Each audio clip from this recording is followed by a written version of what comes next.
सर्वप्रथम सर्वांना माझा मनपूर्वक नमस्कार.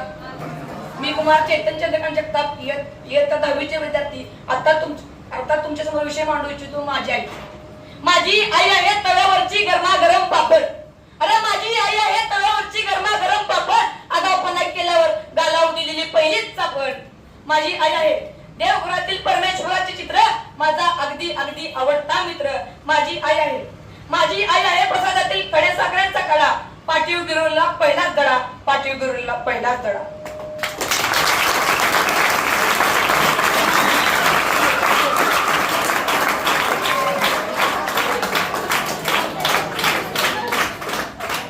हा माझी आत्मा, ही माझी ईश्वर. आत्मा आणि ईश्वर यांचा मिलाप जिथे ठाई, ती तुमची माझी जन्मदात्री आहे. या आईची तुर्वी अनेकांनी गायली आहे. कवी यशवंत म्हणतात, अरे स्वामी तिन्ही जगाचा, आई विना भिकारी तर माझं जुली लिहितात. आई आहे जन्माची शिदोरी. अरे आई आहे जन्माची शिदोरी. ती कधी सरती नाही, ती कधी उरती नाही. माझ्या आईने मला खूप संस्कार दिले. जर आपल्याला कोण विचारलं की तू जिवंतपणे स्वर्ग पाहिलंस का, तर हो, मी जिवंतपणे स्वर्ग पाहिलाय. आणि तो स्वर्ग अजून कुठे नसून माझ्या आईच्या मांडीतली खुशी आहे. आणि त्या खुशी झोपण्याचा जो आनंद आहे ना मित्रांनो, तो स्वर्गापेक्षा खूप मोठा आहे. तो स्वर्गापेक्षाही खूप मोठा आहे.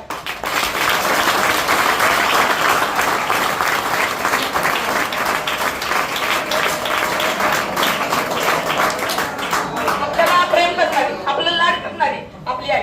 उदाहरण घ्या, पेपरामध्ये मार्क कमी पडले, पप्पाने रडूस तर मारलंय, तिकडून भाव येतोय. असंच पाहिजे. बरं झालं तुला मारलं, तिकडून बहीण येते. हा, परवा दिवशी मला मोबाईल दिला होतास ना, असंच पाहिजे, अजून मारायला पाहिजे.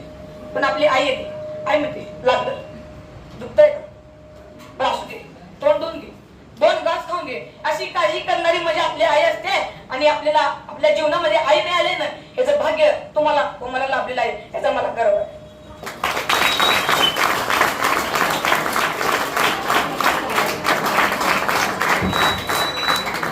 आणि या विचारपीठाची, ज्ञानपीठाची, साहित्यपीठाची रजा घेण्यापूर्वी इतकेच म्हणतो, हे देवा, अरे देवा, दाखवशील पुन्हा जग हे, देशील पुन्हा हे जीवन आहे.